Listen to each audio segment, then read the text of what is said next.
When words swim up from the depths of the hearts of man and cascade as rivers across their lips, the same utterances are always spoken. The opinion of the tongue that has spoken it. Therefore, we must traverse the spoken waters of man carefully, guiding each other to the absolute river of truth. And in turn, we must gather all we can while taking it drop by drop for what it's worth.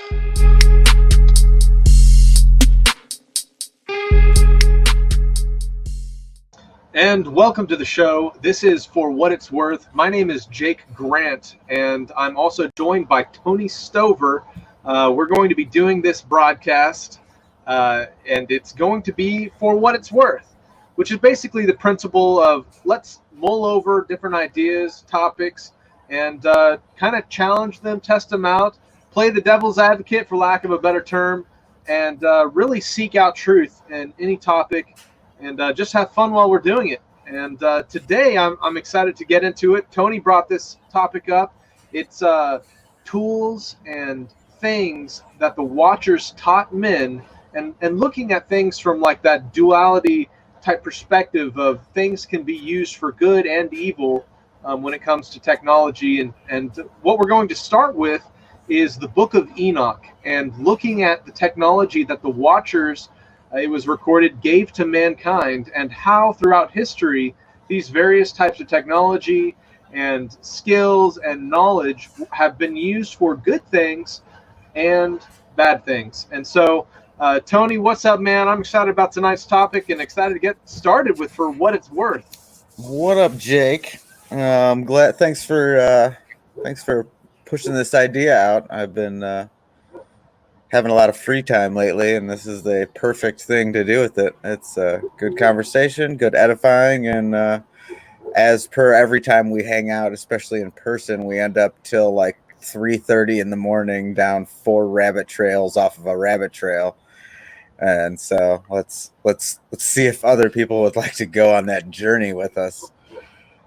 Yeah, I'm excited, man. I always enjoy just kind of talking about how different topics connect, going deeper into like a conspiracy or a biblical topic, and just seeing how it all plays out. And so I'm looking forward to it, man. I love whenever we get to hang out and talk. And yeah, so if you guys who are watching enjoy this show, be sure to subscribe, hit the like button on whatever platform this is playing on, and we look forward to doing more shows in the future. So, Tony, what is it we're talking about tonight?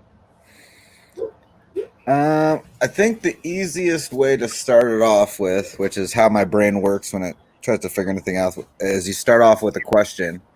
And I think a good question to start this off would be, why did the Watchers that fell, that taught humans things, why did they get in trouble? Why did they have a punishment set to them for teaching us stuff that we do not get in trouble for using? What mysteries lie in that dynamic as to they're punished for teaching us metal, but we're allowed to use metal? So that's the topic. Yeah, I mean, I think that's fascinating. And of course, getting into this, we're going to be going into the book of Enoch, talking some Genesis 6 incursion stuff. I know there's people out there that aren't fully convinced. They might buy into a Sethite theory. If you've gone to seminary, you might understand what that means. But it's basically, let's take this with a grain of salt. I know there's people out there that haven't really investigated into some of these apocryphal books, some such like the book of Enoch. But for what it's worth, we're going to be talking about it tonight, and it's going to be interesting because this is an expansion of biblical history, of our history, and if there's any credibility to the book of Enoch, then some of the things that it's saying that the Watchers taught to mankind are very everyday, commonplace things, and it's going to be interesting to see just kind of how that conversation unfolds, because just off the top of my head, I know of course, the working of metals and armor and swords. And a weird one was the beautifying of eyelids, dabbling into this topic of makeup. There's another aspect of cosmology that angels taught mankind, and root cuttings and all these different things that you're right, for the most part, don't seem wrong for humans to be doing it. It doesn't say it's sin in the scriptures per se. So why is it that the angels were punished so harshly? So we put together a little video I want to show you guys, and hope you enjoy. It all started with a tree.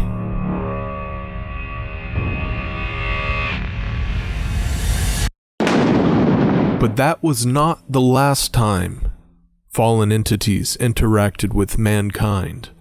Throughout our history, cultures have recorded beings interacting with man, bearing technology and knowledge. It was not only the tempting of Eve in Genesis chapter 3 where fallen entities interact with mankind. Genesis chapter 6 also records a peculiar occurrence when the sons of God came unto the daughters of men.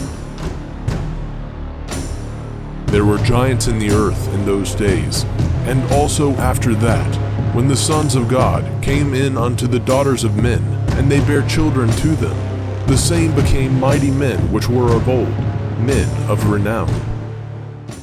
This account is described in more detail elsewhere. In the book of 1 Enoch, an ancient text which speaks about the time before the great flood of Noah's day, where angelic beings known as watchers came unto the daughters of men, creating giant violent offspring and teaching forbidden knowledge to men. Here is the account according to Enoch chapter 7 and 8. Chapter 7. And all the others together with them took unto themselves wives, and each chose for himself one, and they began to go in unto them, and to defile themselves with them. And they taught them charms, and enchantments, and the cutting of roots, and made them acquainted with plants. And they became pregnant, and they bare great giants, whose height was 3,000 ells, who consumed all the acquisitions of men. And when men could no longer sustain them, the giants turned against them, and devoured mankind. And they began to sin against birds, and beasts, and reptiles, and fish, and to devour one another's flesh, and drink the blood. Then the earth laid accusation against the lawless ones. Chapter 8. And Azazel taught men to make swords, and knives, and shields, and breastplates, and made known to them the metals of the earth, and the art of working them, and bracelets and ornaments, and the use of antimony, and the beautifying of the eyelids, and all kinds of costly stones, and all coloring tinctures. And there arose much godlessness, and they committed fornication, and they were led astray, and became corrupt in all their ways. Semyaza taught enchantments and root cuttings. Armoros, the resolving of enchantments. Barakijal taught astrology. Kokabel, the constellations. Ezekiel, the knowledge of the clouds. Arakiel, the signs of the earth. Shamsiel, the signs of the sun, and Sariel, the course of the moon. And as men perished, they cried, and their cry went up to heaven. Let's investigate how technology and knowledge can be used for good and evil, starting with what is mentioned here in Enoch chapter 8 as being taught by the fallen watchers.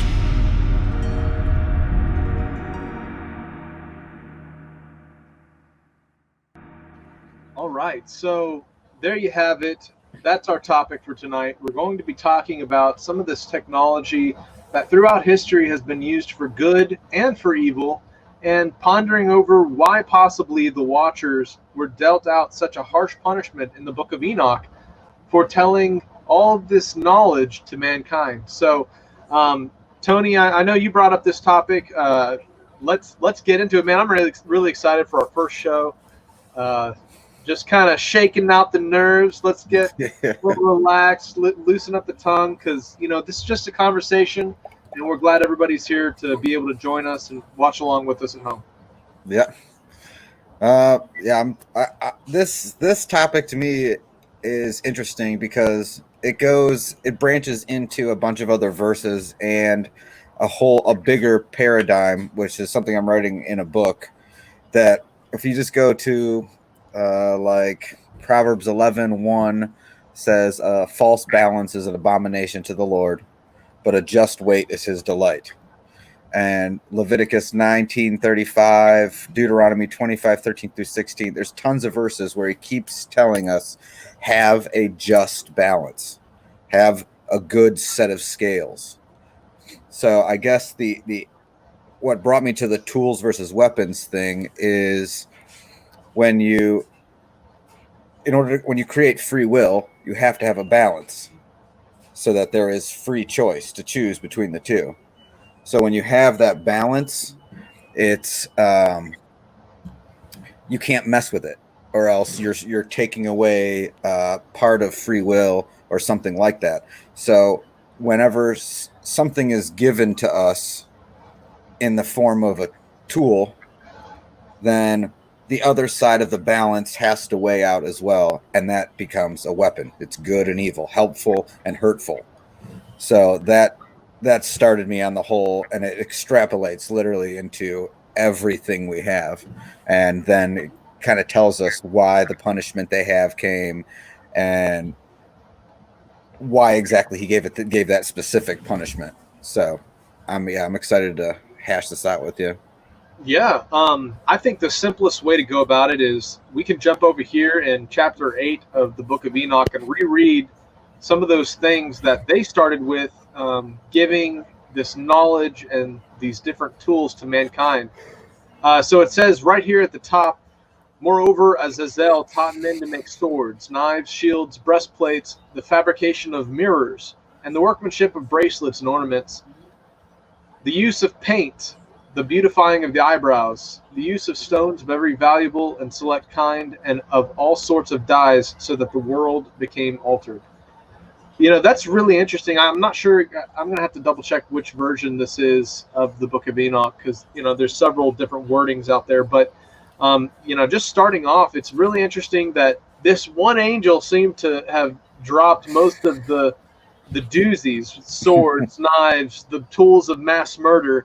And of course, right off the bat, we can say, war bad, peace, love good, but what would be the other side of this is that mankind also was able to utilize probably the metals of the earth to make tools, to be able to build, to be able to do, who knows, Noah could have used metal tools to work on the ark.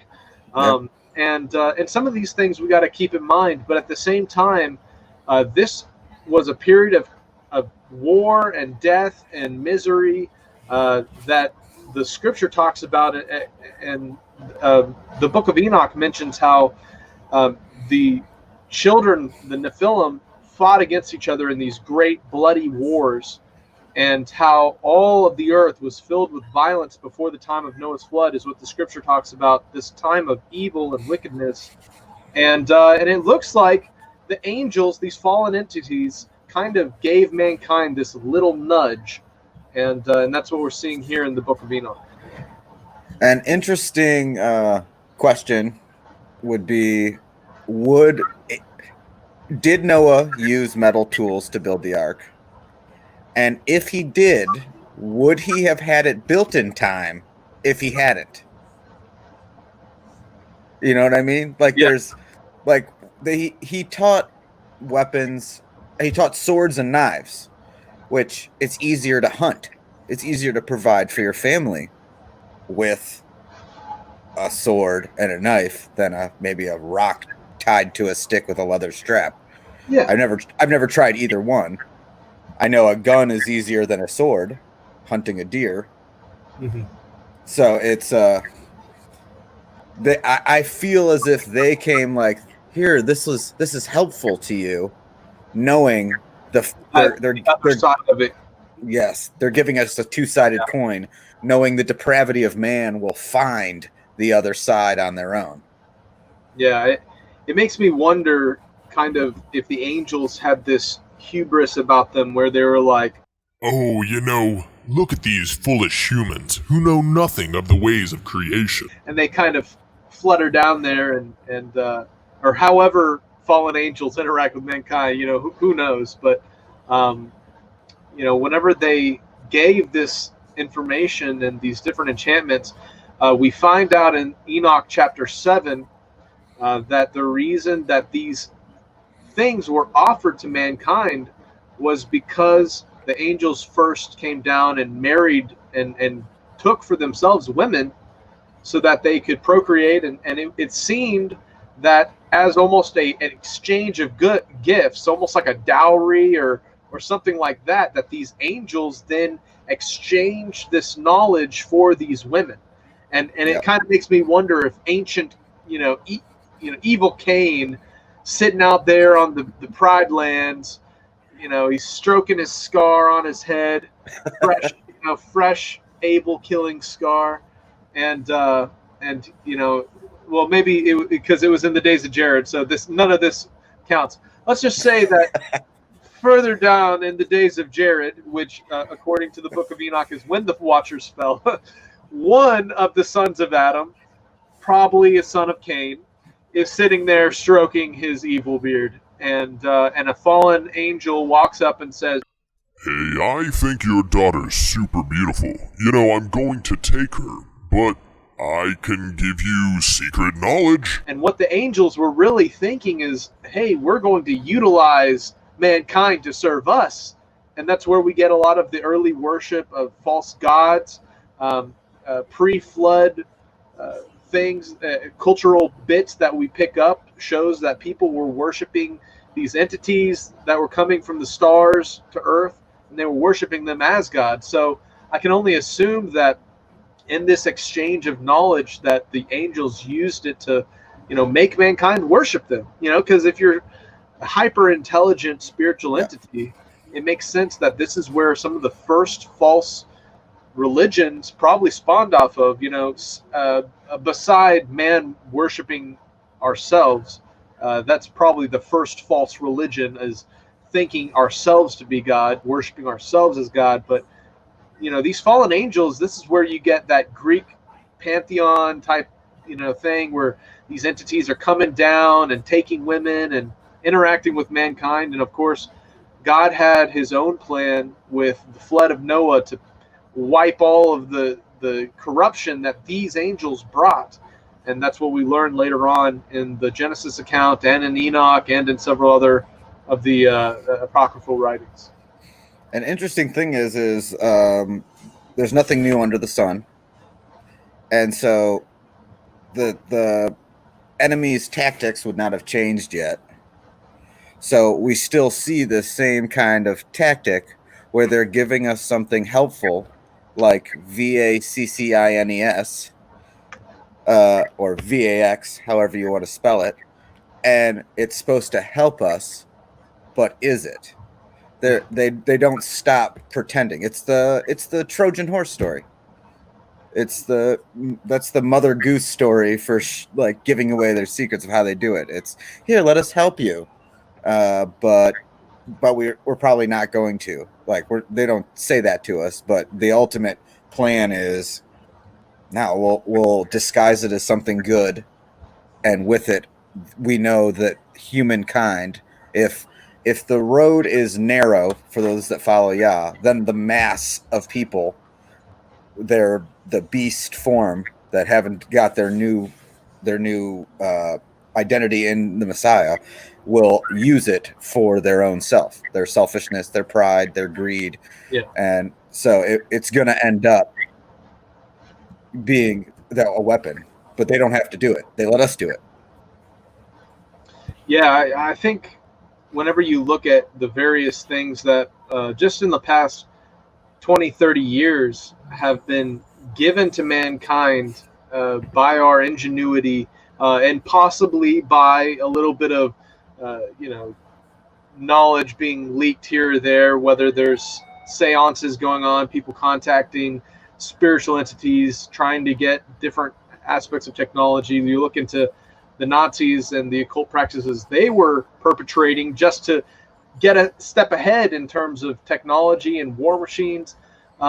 What we have today and the technology we have access today is just the perfect example of what this topic is we're talking about tonight. So Yeah. let's say phones, internet. Internet. These things are amazing, beautiful gifts that allow somebody to research any topic in the world, to be able to study the scripture in a deeper way than almost any other generation that has ever existed. It was able. For example, we have concordances and all the commentaries and all the translations at our fingertips, and we can sift through them with word searches at the blink of an eye because of our computing technology, and yet at the same time we can use it for immense good to spread awareness and for all different things that it can be used for good. It can also be used for that bad side, for wickedness, for pornography, which is really one of the number one things that comes to mind for especially like internet and stuff is sex trafficking and pornography and just the perpetration of those things. It is really what keeps the lifeblood of the internet going. If you think about it and you look at statistics, how much traffic is going to bad sites versus good sites. It's a terrifying thing, and how much has infiltrated the church and families, and it's affected me personally. It's affected most guys out there personally. 100%. So can you pull up that verse from Enoch you had up, because the last where he was teaching them, because the last sentence in that section you read is the most important. And men being destroyed cried out, and their voice reached to heaven. So the ultimate end thing of this is men are destroyed. There's another part up there, farther up, where it says men perished because of it, I believe. Yeah, it not only says that, it says impiety increased, fornication multiplied, and they transgressed and corrupted all their ways. And I think that right there is a clue as to what the why the punishment for the fallen angels was what it was. Because I remember when I've heard and read the story a bunch of times, and I thought it was like Yah just putting the smack down, like I'll just punish you craziness. But when you understand he does everything tit for tat, like eye for an eye, and so him making them watch their children kill each other while being bound, it is literally he's punishing them with what he had to go through. Mm-hmm. Them teaching us this stuff bound him, because it's our free will. Yeah, we have it now, so he's bound. His hands are tied almost, and we have the choice. And so he had to watch his children kill each other. Wow, that's a great way of putting it.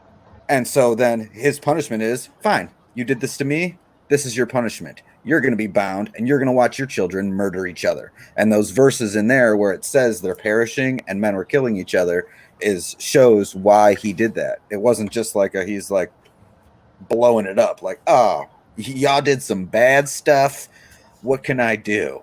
Yeah. How about times 10 your punishment? It was not. It was literally a just balance. Yeah, it's a very just desserts type scenario, and I've never really looked at it that way of explaining why that specific punishment was given. But now that you put it that way, it really makes sense. It's just him dishing out what they caused him to experience with mankind. Going back to one of your earlier thoughts with, could these things like tools being taught from the Watchers have been used to get Noah on the ark, for example, and could he have been able to get on the ark if he didn't have the tools in time? Stuff like that are just head scratchers, but what it makes me think of is that verse, all things work together for the good of those that love him. And so in thinking about that, it just seems more to me like the Watchers divvied out this knowledge and information at a time that mankind was not yet ready for it, or they hadn't like earned it.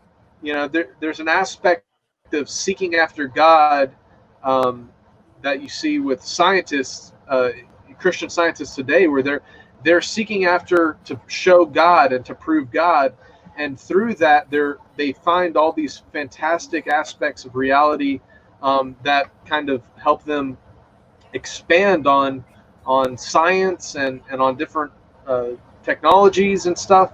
But at this time, it kind of seemed like mankind was wayward and they weren't seeking after God, to whom has all the answers. He's the one who could give the equation to solve, whatever, or how to build a building or a structure or some kind of technology. That you got to go to the source of creation for the truth of Yeah. what we can tap into. How to build an ark, which if you'd have paid attention, anyway, we wouldn't have needed. You know what I mean? Exactly. Going back to what you had said before, I never thought of it that way either. With the basically the knowledge dowry for our women, I always took it back to the garden, like his plot there, where he went to the woman first, and I always thought that they just enticed the women with it, like because women seek security. We all do, but women seek security, and everything women do physically, we do spiritually as men. We seek security spiritually. So, which this is a side thing, but this is how we talk. So, like, pretty much like the whole gold digger phase we see very prevalent. It comes from us men not giving women emotional security, stability in a righteous relationship, where we will just take what we want from them, usually physically, and leave them with nothing. Their search for security goes, fine, I still need security, so money is still a form of security. I'll take that. So in that sense of to the women, that's how I see the fallen angels going. Like, dude, we're way smarter than your men. We can give you more stuff than your men could ever give you. Which, I don't know, it's probably a combination of both what you were saying, depending on the woman and depending on the man. But, I mean, I don't know.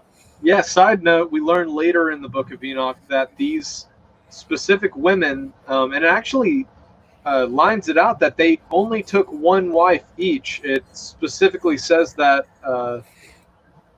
in chapter 7. And all the others together with them took unto themselves wives, and each chose for himself one. Even the fallen angels know that one is enough. It's really interesting that these women later on are called sirens, and that their punishment for marrying these fallen entities were to become sirens, whatever kind of entity that is. But since we know that there's 200 watchers, we can assume that there's 200 sirens out there. So that's just a little kind of that I got. An interesting sidebar to that thought jumping is, I believe this is correct, that when a woman and a man are together physically, husband and wife or not, that the woman's body keeps a part of his DNA. It's part of the blood-brain barrier. Yeah, I've heard. So when a woman would cohabitate with the fallen angel, she's going to take some of his DNA, which does that render them immortal? Is it like the original Mark of the Beast? Yeah, and for those of you who are kind of pondering how could the genetics through copulation be tied to the Mark of the Beast, well, if through one man all sin entered the world, and through the second Adam, Yahushua, Jesus, all sin, could be covered up and removed, then it's important that all mankind can trace their Y DNA, their Y chromosome back to Adam, because he's the first man. We all want to trace back to Adam, to trace back to the first man. And what these angels are introducing is a Y chromosome, replacement Y that cuts off that heritage back to the first man. So you wouldn't be a son of Adam, and therefore you would technically be the offspring of whatever these fallen entities were. And I think that's why, hybrid. yeah, the hybrid nature of the Y chromosome is how you have unredeemable blood, because you have, of course, the Antichrist is always trying to make a mimicry and a mockery of the true Christ, the Messiah, Yeshua. And so whenever you see a false immortality offered by the Antichrist, it's very likely to be through his blood as was the Messiah's, but in also a corrupted way.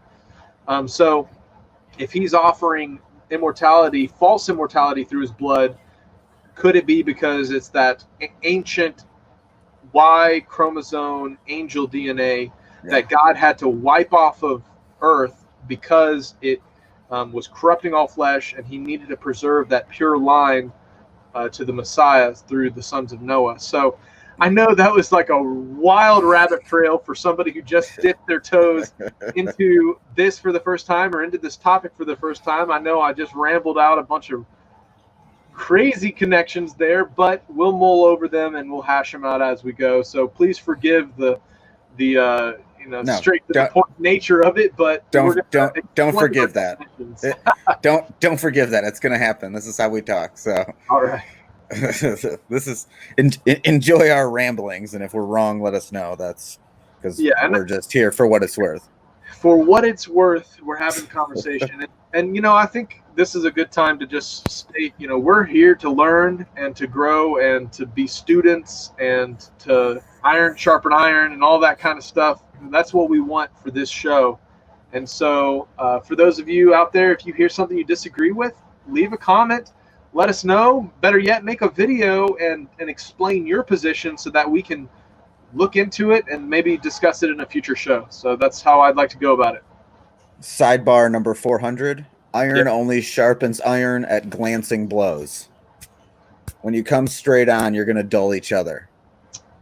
That's I don't know where I read that, but it stuck with me. Wait, a little saying there you have to have stamped to your bathroom wall or something. I don't know. It'll be under my love, joy, and live, laugh, love wall decor. Oh, man. All right, so where do you want to go from here? We covered a little bit about Azazel and him, dropping those first aspects of swords and armor and all that. What are some other aspects that you want to cover from these first bits of knowledge that they gave mankind? Do you want to go into like the heart of man aspect of it, or do you want to still explore other advancements that came from those things? Let's talk for a brief moment about just some branching areas of corrupted versus good technology. Okay. I think that's really fascinating to juggle around. Well, when you have the root cuttings, that is the branching into pharmakia. Yes. But it is also the branching into holistic medicine. There are good roots to cut for medicines. Yeah. But there's also things to do evil with them. There's poison. Poison, psychosibillins, drugs, basically. And it's all going to boil down to the heart of man, but we'll get to that part. But so do you have any other ones you have in mind? Yeah, I thought it was interesting. Of course, the peculiar one that stands out, and I'm going to pull it up here for us, is the beautifying of the eyelids and the bracelets and ornaments, and how paint and valuable stones and all dyes made the world altered. It kind of makes me think that's how they started faking the world. In my mind, it has the Wile E. Coyote versus the Roadrunner, and you have the real tunnel, the real deal, which is what God wants you to go through. He wants you to go through that real tunnel, and then you have Wile E. Coyote's tunnel, and that's what is made with all these paintings and beautifying, colors and all that kind of stuff. So I don't know, man. I don't know if that makes sense. That kind of thought. It makes perfect sense. But, It's it comes down to why they're doing it, basically, because there is ways. I mean, because he told Solomon to literally put golden statues and told them how to paint the walls and decorate it. So there's a good way to do those things.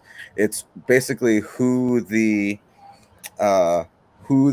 attention is going to. Why are you doing it? Yeah. And if you're painting your eyes to get the attention of all men, that I think what is going to shine through farther than that eyelid, the eyelid makeup, is the spirit, that whoring spirit, that on a spiritual level we see or feel, however you want to describe it. And the world is altered on a spiritual level. And physically and spiritually, whatever you bind on earth shall be bound in heaven. It's the spiritual manifests in the physical. So if he can get us to do certain physical actions, we start altering the spiritual world, which I think is the bigger deal. I mean, it's a chicken and egg thing, I guess, because you can't have one without the other. But yeah, if he lives right off the bat, I don't think it's a sin necessarily to wear makeup. I don't see that anywhere defined in scripture as sin. But what I do see is that people were using that to seduce. You'd usually find that in the red quarter, right? That was in ancient times, at least. Today the culture has changed so much so that it's just like every girl has to wear makeup, and let's look at that from both sides. First, let's look at it from a health perspective. Constantly wearing things on your face, putties and powders and all that kind of stuff. It's bad for your skin. It's not good for your skin health. And I think, putties.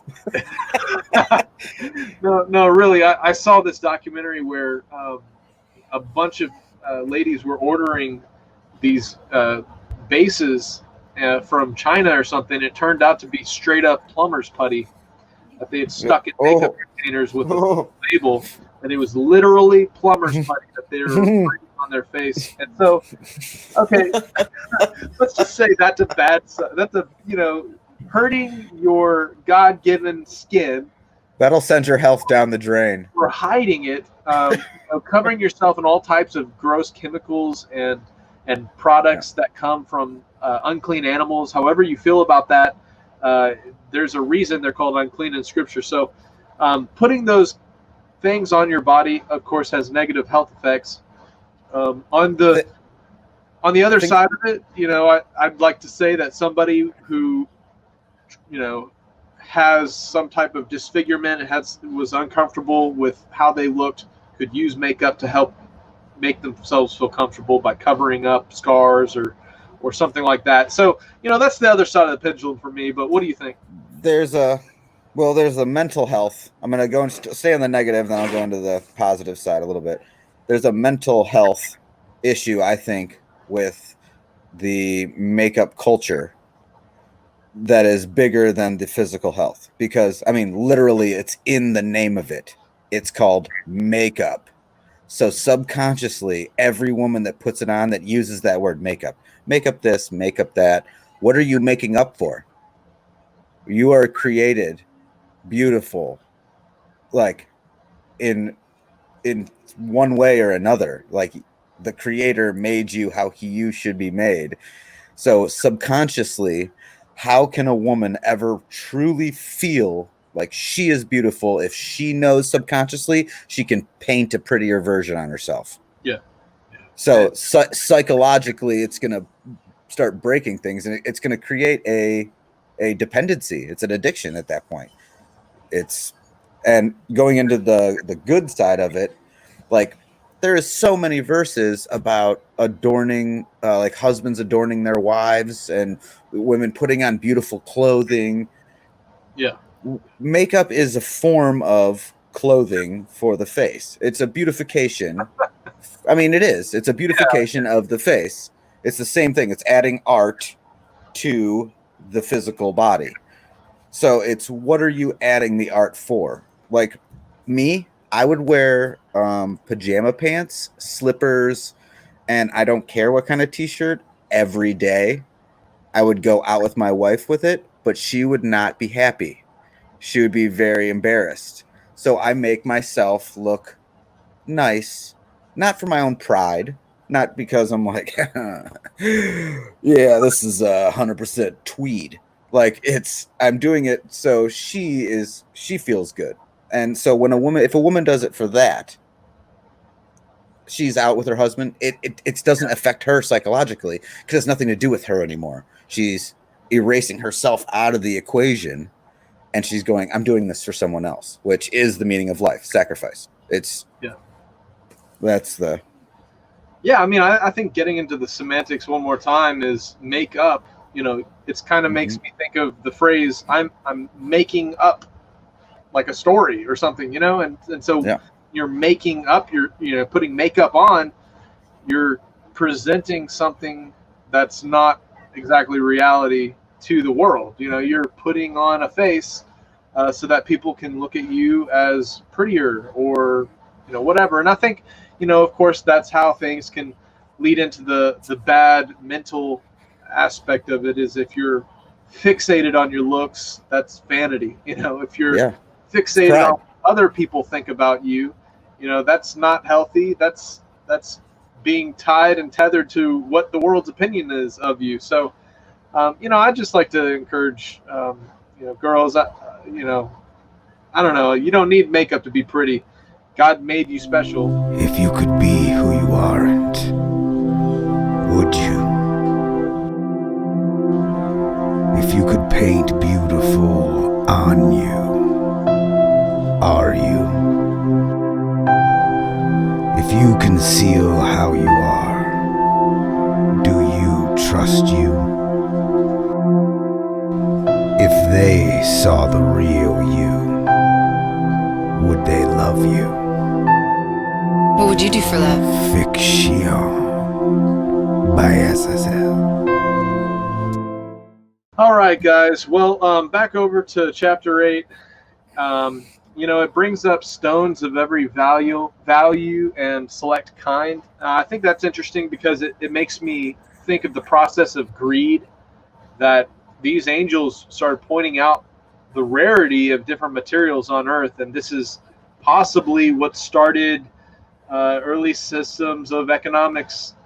Before the flood, people were trading the rare stones that the angels pointed out as hyper valuable because they knew the difference then, and otherwise it was just a pretty rock that they would find. So it kind of makes me think that they kick-started the process of monetary greed and all that kind of stuff then.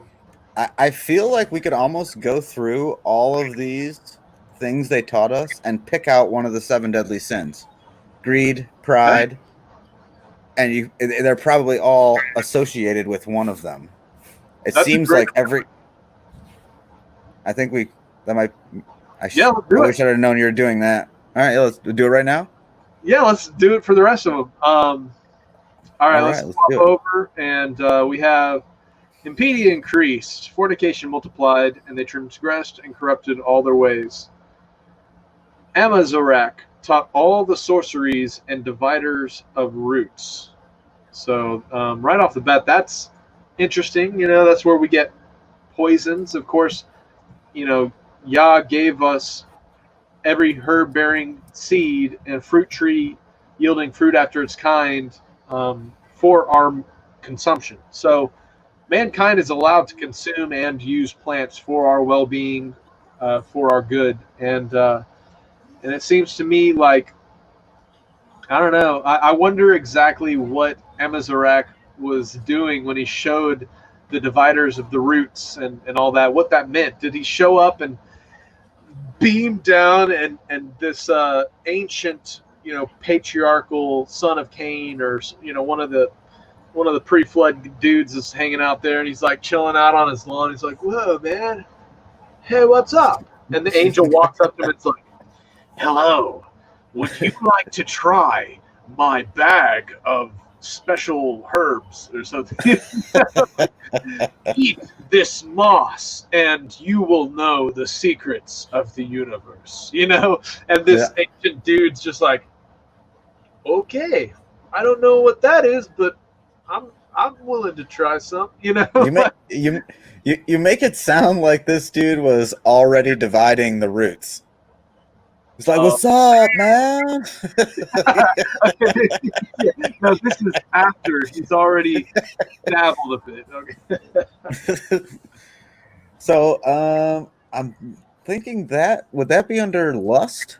Because I don't see lust as just a sexual thing. I think it's a desire for a power of some sort, or a desire for something. Yeah, in all, they kind of cross over in terms it's all greed, yeah. It's greed, it's the pride of life, it's dabbling in things that you weren't supposed to know about, but now you found out and you're taking advantage of it for your own pleasure or whatever. I think we got to be careful because, for example, dividers of roots, I'm thinking that could be bad because people started to be able to poison others, in terms of, the different uses of various things. I think of the acacia root is used in like ayahuasca and stuff, and these are used to communicate with other spiritual beings and go on trips to basically talk to beings that are not God. And I don't know if there's any benefit to somebody talking to some spiritual demon or whatever through whatever means. I think that's actually really dangerous. But what are your thoughts? I don't know, my brain just sidetracked back to that part because that part of the verse stuck out to me too, where it says, "And the world was altered," and it was like those words were in like bold print or something. It was just like, huh? And I think that is talking about the extending of the scales. Like if the overall nature of man is evil, and if every time you give them something good, most people will use it for the other side of the coin, you're altering the world by spreading out what we have to choose between. Yeah. And sorry, my brain just sidetracked to that. This is how my brain works. I'm sorry, but no, you're good. What are some good uses for roots? Root beer. Root beer, yeah.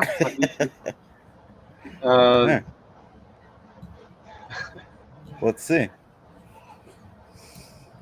I think this is a great example of how not every aspect of what they taught was evil right off the bat. It was the fact that they were teaching it outside of the go say of God. Well, let's just keep going then. Yeah, let's keep going. I'm not a root expert. Me either, but I'm sure there are a lot of good uses of roots. Yeah.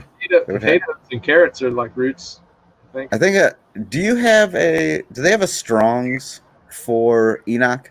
Like a concordance? Because I think a good word to look up in there would be what dividing roots is. What is the word for dividing of roots? That is a great idea. Honestly, I don't know if there's any Enoch concordances. That would be great to have.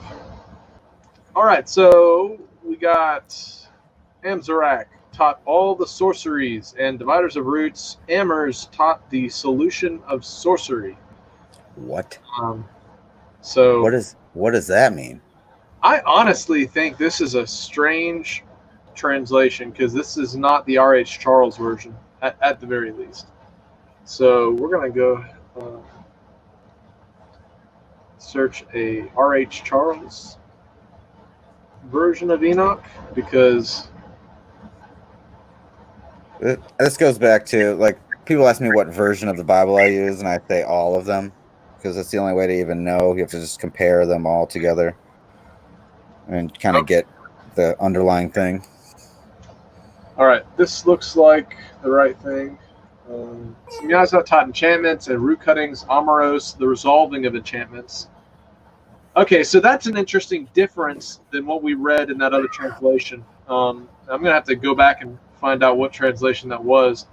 But it specifically says here that Samyaza taught enchantments and root cuttings, and that Armoros taught resolving enchantments.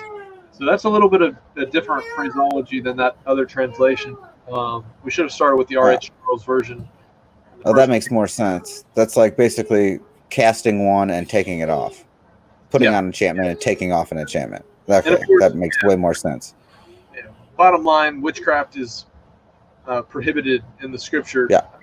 And it calls rebellion is as bad as the sin of witchcraft, as bad as the sin of divination. So,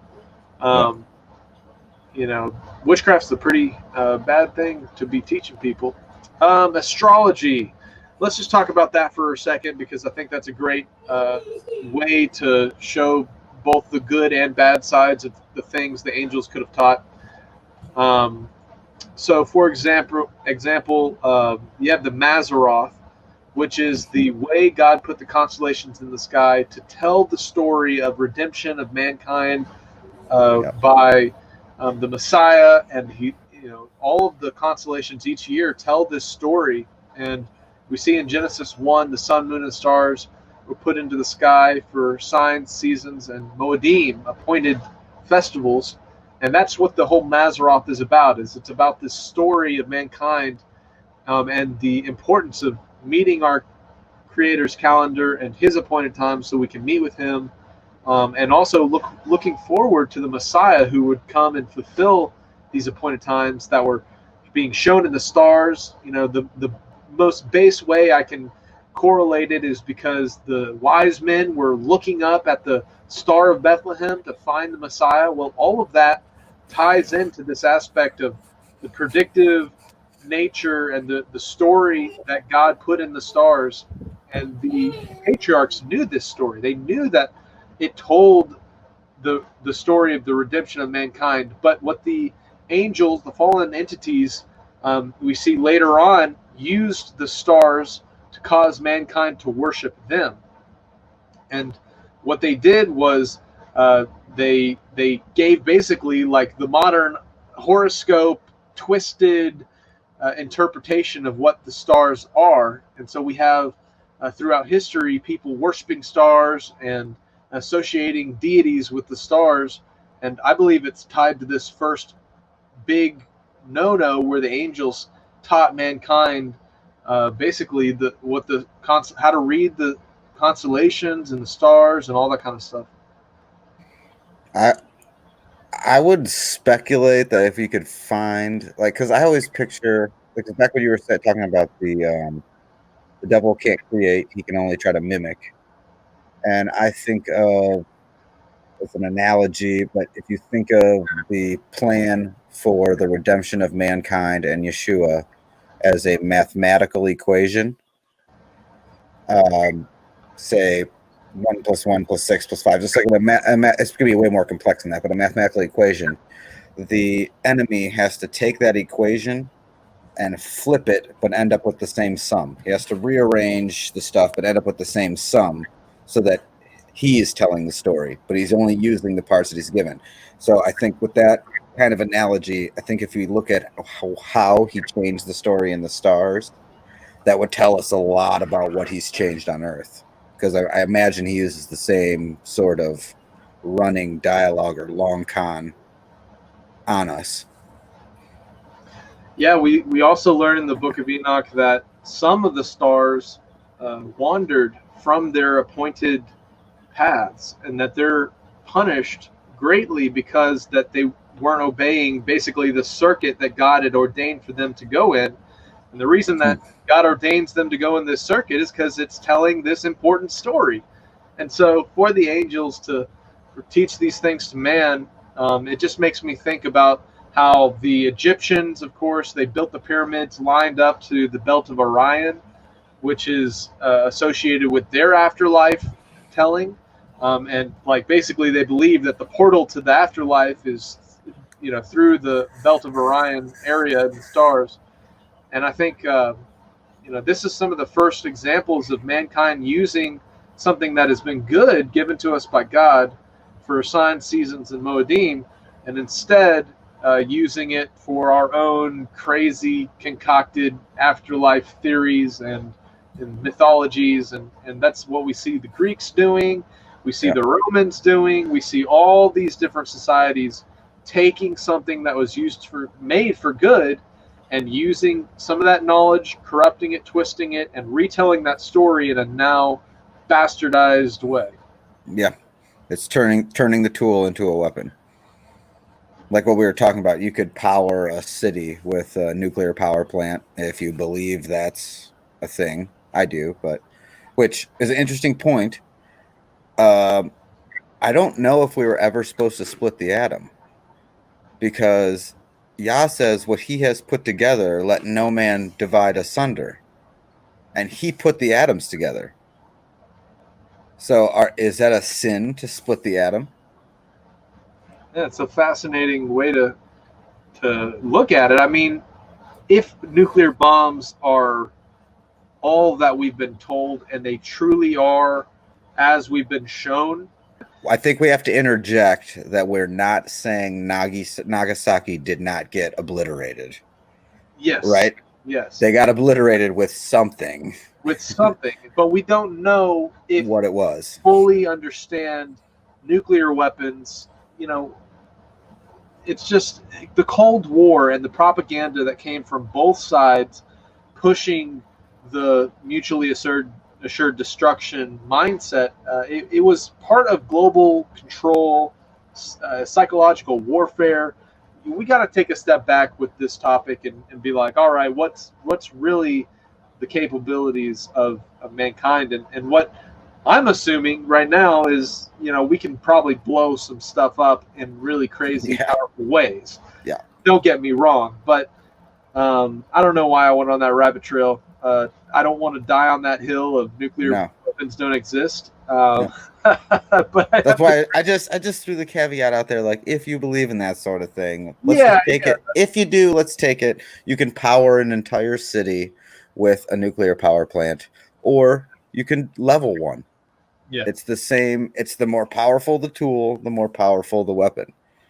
Exactly. And which, if you think about it, like the largest tool ever given to mankind was the Torah, the commandments, which is the largest weapon against mankind because it is sin if you don't do it.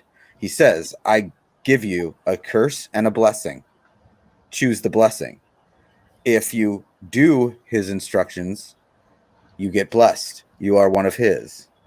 And that is like the grandest form of the tool weapon thing. It's the biggest tool. Yeah. The commandments are what can allow somebody to walk in righteousness and to reap the blessings and the benefits of walking according to God's instructions. But it can also give you a step-by-step guideline of how to displease and to rebel. And that's why rebellion's called, as bad as the sin of witchcraft, because it goes back to just that stubborn, I know what's right in my own eyes, and I'm going to choose, what's right, wrong in my own ideas and explanations, and I'm not going to depend on what God said first. Instead, I'm going to set the definition of sin myself. And I think that's a slippery slope. And I'm glad you brought up the Torah as like one of the most potent or dangerous, because it literally gives us all the blessings and all the curses, and it's life or death. It's life or death. Yeah. Wow, that's a powerful thought pattern. Man, if people could only get a hold of understanding that everything uh, is a choice, and we have the Yep. opportunity to use something for good or evil. I've been saying at the beginning of the episode here, we talked about the internet, how it could be used for good, amazing things, and also a lot of evil. Um, I'd had a thought recently about how we live in this golden age of the internet, where the technology is fresh enough that the powers that be can't yet control it. And they haven't had the ability to completely censor all disinformation or information to the contrary of whatever the official narrative is. And because of that, we've had this golden age of communication where conspiracy theories can pass porously between people, that biblical theology and discussion about biblical topics can happen online, and we can do shows like this to dig into these deep concepts or these obscure rabbit trails, and it's an awesome opportunity. And I think this golden age is coming to an end, but because of this golden age of the internet that has allowed this communication like this show right here, that it's going to allow people to be kind of prepped for the age of the world that we're entering very quickly into. An This age is of the dystopian 1984 Ministry of Truth. Ministry of Truth stuff, which is terrifying, man. But that's why we got to be able to talk about this stuff. I'm glad you used the word communication, because I was going to throw in there Tower of Babel. What did he do to sort of go, okay, settle down? He made the communication not readily easy. So what happens? What did he say would happen if men were able to talk freely? He said nothing will be impossible to them. So now that we're able to communicate together, what is going to come out of that? And what depravity of the broad path? What avenue is that broad path depravity going to take that nothing will be impossible to them? Yeah, let's just read the verse real quick. Genesis 11:6, and the Lord said, behold, the people is one, and they all have one language, and this they begin to do, and now nothing will be restrained from them, which they have imagined to do. This is really throwing back to kind of what it makes me think the first reason he got upset at the angels for even telling them about this stuff is he knew how quickly we can advance as a society, as people, and how evil we can quickly go, like how far to the left we can just lean right off the bat. And I think today we see kind of a recreation of the Tower of Babel mindset of international communication. We have Google technology where you can put an earpiece in, speak in real time. Somebody else's language will be translated to them from your natural language. So, man, the barriers that God set up back in Genesis 11, splitting of the nations, the confounding of languages, that's coming to an end. And so just around the corner, man, the cooperation that mankind can have to basically do whatever they imagine, that's some terrible statements. It could be also an amazing, exciting, good statement, so. Has this been a however many year, 4,000 year plan of the enemies to get us back into communication? You know what I mean? Like, and they had to go step by step by step. They couldn't just drop computer stuff on us back then. Yeah. The people's brains would have exploded. Like, what? I don't know. So they first taught us like basic circuitry, and first they taught us electricity, and then basic circuitry, and then different transistors, and they just slowly are like frog in the watering us back into what Yah did to sort of help us out and go, hey, y'all are crazy. You You're too guys are close to the one world government, to the yeah, Orwellian nightmare. yes. Yeah, that's an interesting way of looking at how throughout history technology could have been disseminated to mankind to kind of help further this eventual fulfillment of biblical prophecy. So Yeah. I think everything is in its time, of course. So you have words like the restrainer in the book of Revelation, and it's not until after the restrainers are moved that all hell can break loose. And you have Yeah. these things that God, I'm sure, has put in place, bars that keep technology from blowing up to where instantly nobody can live, because there's a purpose, there's a plan, and God's word can't be returned void. So prophecy I'm has to be fulfilled. he Uh, did he did talk about that. He said that the days will be cut short lest there'll be no man left alive. yeah, So it's like he already knows. He's like, all right, you guys, y'all are some bad kids. yeah, And when the dad's away, they're gonna tear the house up and burn it down with themselves in it, basically. And he keeps sending stuff like, oh, here, let's flood the basement. Now it'll take you longer to burn the house down. And then we're out here. They teach us. They gave us buckets, and then they're like, here's a bucket. This is how you get water out of the basement, so you guys can play and have fun. And so we're getting the water out. You know what I mean? Getting closer back to destroying ourselves. yeah. It's just crazy, the fact that the Babel curse, the curse of languages being confounded, is coming to an end. Just the ability that worldwide communication is possible, and of course, once we have Yep. a network, an internet that Yep. connects all people. Of course, we've had that for a while, but the computing technology is getting to the point where they can crunch the numbers and they can tailor your internet experience to Yep. you. Yep. I think that's what we have to be aware of, is while the going's good, let's get all this information, Yep. let's use it for our benefit. But once it gets dicey and we're risking our faith, or risking our soul, if you have to worship the beast and get a mark or something to be able to continue in the system that you're comfortable in, you've already made the wrong choice. So Yeah. I think that's what we got to be aware of, is let's use it while we can use it for good things. Let's shun evil and run away from it, because I know we all struggle with it.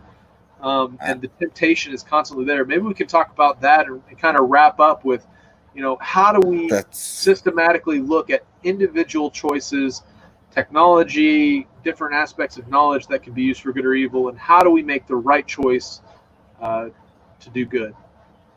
That sort of was what I was about to say anyway. So, or something to do with it. I mean, there's something to keep in mind with this with what we know about tools and weapons, is we have to always remember that the path to destruction is broad. It's so more people will be doing evil and living for the other master than for Yah. So we have to understand that every advancement is mostly an advancement for the dark side. The Father uses it 100%. He uses it for judgments. He uses it for all kinds of different things. Some good, some bad. I mean, like, not some bad from our point of view. Everything's good from his point of view. Like, he does what's right. But so we have to keep in mind that, like what you were saying, get while the getting's good, and understand it's not going to stay this way. It's going to get progressively worse and worse. And we have to understand there will be a time when we have to leave Babylon in that area. And then, you know what I mean? Like, we leave Babylon, we say, okay, the internet is no longer safe. It's no longer a place where Yah can be found. I have to leave. Okay, now TV, I have to leave. I mean, I don't even know what other, like my phone, when, like, do I go back to 2 cups and a string? You know what I mean?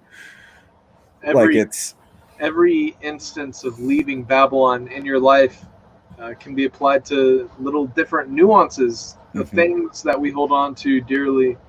I think that's a great analogy of how, a person, whenever they're presented with a choice, if you constantly are being tempted to sin, then you got to cut it off. That's what we see the Messiah talked about, how it's better for you to pluck your eye out if your eye is causing you to sin, Yep. And so in the end, what we're trying to do is we're trying to walk after our Messiah. And I think that's kind of what I would like to wrap up this first episode of For What It's Worth, and this kind of rabbit trail crazy conversation with, what's the whole point is, we're just trying to seek after truth. And what is the ultimate truth?